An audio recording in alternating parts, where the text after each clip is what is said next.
Hello Radhe Radhe guys. तो आज हम फिर लेकर एक रियल हॉरर स्टोरी राज की।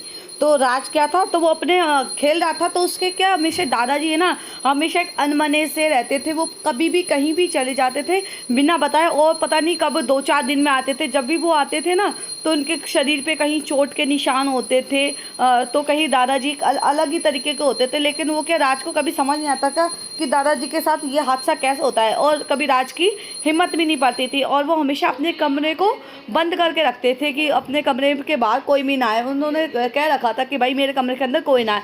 लेकिन कहते हैं ना, जब बच्चे से मना करो कि कोई ना आए, तो भाई बच्चे तो उसका मन करता है। तो वो एक दिन अपने दादा के कमरे में देख रहा होता है, तो सुनने की कोशिश करता है कि अंदर क्या हो रहा है क्या नहीं हो रहा है। तभी वो देखता है कि भाई वहाँ से एकदम जो होता है ना, खून की धार आ रही है, और राज के पैर पूरे खून में सन जाते हैं। अब राज की ये देख के, एक तो बचपन होता है तो उसकी हालत ख़राब हो जाती है, और वो वहीं की वहीं बेहोश हो जाता है। और जब उसकी आँख खुलती है तो वो देखते हैं कि उसकी मम्मी पापा उसके पास है। तो वो सारी चीज़ बताता है कि दादाजी के कमरे से खून निकल रहा था और मेरे पैर पूरे गंदे हो गए थे। लेकिन जब देखा तो उसके पैर में तो कुछ भी नहीं था, और उसकी मम्मी को लगा कि शायद भाई बच्चा है तो मन से बना रहा होगा। दादाजी ने कही कि ऐसा कुछ भी नहीं है, और मतलब उस बात को बिल्कुल काट दिया गया। अब भाई वो धीरे धीरे बात टल गई, दादाजी की भी भाई मौत हो गई। अब उस कमरे में क्या कोई भी नहीं जाता था, और जो राज थी और राज की फैमिली ने भी गांव वाला मकान छोड़ दिया था कि भाई अब यहाँ पे कोई नहीं है। दादाजी के वजह से रह रहे थे, तो वो अपने शहर में शिफ्ट हो गए थे। ना मकान था वो भी बहुत ज़्यादा खंडर टाइप हो गया था, मतलब एक तो फिर क्या हुआ, राज वहाँ पर जाता है। तो एक एक्साइटिंग के चक्कर में वो क्या करता है कि दादा के कमरे में सबसे पहले घुसने की कोशिश करता है कि चलो यार दादा के कमरे में घुसे। तो वो हथौड़ी से वहाँ का ताला तोड़ देता है, क्योंकि दादा के कमरे में ताला लग चुका था। अब वो जाता है तो उसे क्या अजीब अजीब सी चीज़ें दिखती है दादा के कमरे में, कि कहीं पर तो क्या है और क्या, मतलब एक कहते हैं ना, कहीं लाल कपड़े में नारियल है, तो कहीं पर कठपुतली है, तो कहीं पूरी अलमारी, मतलब ये सब चीज़ एक रतन टोने टोटके से भरी हुई थी। तो इस चीज़ को देख के उसको और एक्साइटेड होने लगी कि दादाजी क्या करते थे क्या नहीं करते थे। अब भैया उसने क्या पूरे कमरे को सर्च करा, तो उसे क्या होता है, एक पेंटिंग दिखती है दीवार पे लगी। इतनी प्यारी पेंटिंग थी जिसमें एक मकान था, एक नदी थी। तो राज कहता है यार इतनी प्यारी पेंटिंग है, क्यों ना मैं इसको अपने साथ ले जाऊँ और अपने कमरे में लगा लेता हूँ। तो राज के दिमाग में जैसे ही आता है, तो वो क्या करता है कि भाई अपने कमरे में उसको ले जाता है, अपने नए वाले मकान में। और अपने ले जाके उसको क्या होता है कि अपने जो बेडरूम जहाँ पर वो सोता है, तो वहाँ पर लगा लेता है। तो वो देखता है एकदम से कि वो सोता है, तो जब वो उठता है तो वो बिल्कुल नदी के बीचों बीच फंसा हुआ है, कि आँख खुलती तो बिल्कुल बीचों बीच फंसा था। वो जैसे तैसे करके चिल्ला चिल्लू के अपने, उससे क्या होता है कि नदी के किनारे पे आने की कोशिश करता है। अब उसे समझ नहीं आ रहा था कि यार ये क्या है क्या नहीं है। तो वो बड़ी मुश्किल से धीरे धीरे करके किनारे पे आता है, और वो एक मकान को देखता है, जो मकान वही था जो सेम दादाजी के कमरे में पेंटिंग में बना हुआ था। अब वो सोचता है कि यार ये कैसे हो सकता है, मैं इतना, मतलब मेरे दिमाग में ये सब चीज़ क्या आ रही है, तो ये तो ऐसा नहीं होना चाहिए। लेकिन उसने अपने जान बचाने के चक्कर में, जो उसका पुराना मकान था वो भी उधर ही था, तो वो सोचता है मैं भाग कर जाऊँ और अपने रूम में पहुंच जाऊं, तो जिससे क्या होगा कि भाई अपने परेशान नहीं होंगे। और वो कोशिश करता है भागने की, तो उसको एक अजीब अजीब सी आवाज़ें आने लगती है, कभी कभी चिल्लाने की, कुत्तों के भौंकने की, भेड़ियों के चिल्लाने की। तो भाई मतलब अपना रास्ता बहुत ज़्यादा मात्रा में डर गया था। तो वो ये देख के, तो वो अपने एक गहरी सी सांस लेता है और अपने आप को संभालने की कोशिश करता है कि यार अब क्या हुआ है क्या नहीं हुआ, और एकदम से उधर ही बेहोश हो जाता है। और जब वो जाता है तो देखता है कि वो अपने कमरे में था, और जो दादाजी वाला रूम था ना, उसी के पास वाले कमरे में था। तो उधर वो देखता है कि यार ये सब अजीब अजीब सा एक घर है, जिसमें पूरे घर में मकड़ी के जाले हैं, और अजीब बिल्कुल सुन एरिया है, चमगादड़ के चिल्लाने की आवाज़ है।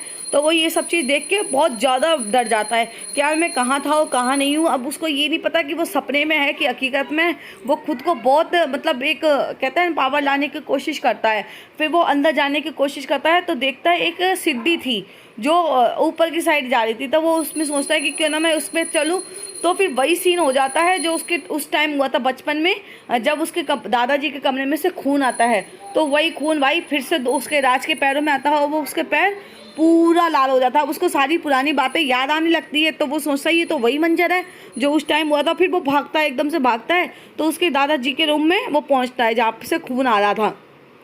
मतलब खून एक इतने इतने ज़ोर से आ रहा था कि वह रुकने का नाम ही नहीं ले रहा। तो अब राज कहता है कि क्या हो रहा है, तो फिर वो दोबारा अपने गेट के नीचे से झाँकने की कोशिश करता है। तो भाई क्या होता है कि एक अलग ही मंज़र होता है, एक अलग ही सीन होता है। उसको एक आदमी दिखता है जो बिल्कुल उसके अपोजिट साइड बैठा होता है, जब गेट खुलता है कि अपोजिट साइड बैठा है और उसकी तरफ गर्दन नहीं मतलब पीठ करके बैठा है।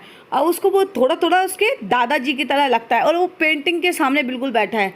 अब ये देख के तो राज की और हालत ख़राब। तो और उसमें से आवाज़ आती है उधर से, मैंने तुमसे यहाँ आने को मना किया था ना, तुम्हें ये बात समझ नहीं आती। और भाई ये सब कह के तो राज की सिट्टी पिट्टी गुम। एकदम से क्या होता है, जो उसके वो होता है, जो आदमी बैठा होता है उसकी गर्दन पूरी घूम जाती है राज की तरफ। राज उस देख के वही राज की तो हो जाती है हालत ख़राब कि यार ये क्या, ये एकदम से देखता है तो उसके दादाजी थे, जिसकी पूरी झुर्रियाँ आई हुई थी दादाजी के चेहरे पे और बिल्कुल खून से लथपथ था। अब ये देख के तो राज कहता है कि यार ये क्या हुआ, दादा ने तो सही में मना किया था, मुझसे मुझसे गलती हो गई। तो वो अपनी बात को मतलब वो सोचता है कि मैं बोल रहा हूँ, लेकिन उसके मुंह में से बिल्कुल आवाज़ नहीं आ रही होती है बिल्कुल भी कि यार क्या हो रहा है क्या नहीं हो। वो ये सब देख के फिर बेहोश हो जाता है। अब वो जब उठता है तो अपने जो उसका घर होता है, शहर वाला घर, तो वो उस घर में होता है। तो ये सब देख के उसको शांति सी होती है, यार चलो मैं मरा नहीं हूँ। वो अपने पैर की तरफ देखता है तो पैर में भी कुछ नहीं था, सिर्फ एक खरोच आई हुई थी और वो पेंटिंग होती वो अभी भी उसके बेडरूम में लग रही होती है। अब ये देख के तो वो सोचता है कि यार उसको, वो कहता है कि भाई अपने इस पेंटिंग को दोबारा अपने दादाजी के रूम में छोड़ आता है और अपनी सारी घटना अपने मम्मी पापा को बताता है कि यार ऐसा ऐसा हुआ था। तो मम्मी पापा ने पहले तो उसको बहुत तेज डांट लगाई कि तुझसे मना करा था दादाजी के रूम में नहीं जाना, तो तू क्यों गया था। अब वो सारी घटना बताता है कि यार ऐसे ऐसा। तो बताते हैं कि दादाजी भूत प्रेतों को पकड़ते थे, इसलिए वो 2-2 3-3 दिन तक बाहर रहते थे और हम कभी कुछ नहीं कहा, लेकिन तुमने ये गलत किया, तुम्हें ऐसा नहीं जाना चाहिए था दादाजी के पास। और भाई राज समझ जाता है कि उसके दादा कोई और नहीं बल्कि भूत पकड़ने वाले हैं और वो इन सब से बचने के लिए अब वो दोबारा उस कमरे की तरफ नहीं देखते हैं। तो भाई हमारी वीडियो कैसी लगे कमेंट में बताएं, लाइक करें, सब्सक्राइब करें, प्लीज़ सपोर्ट करें।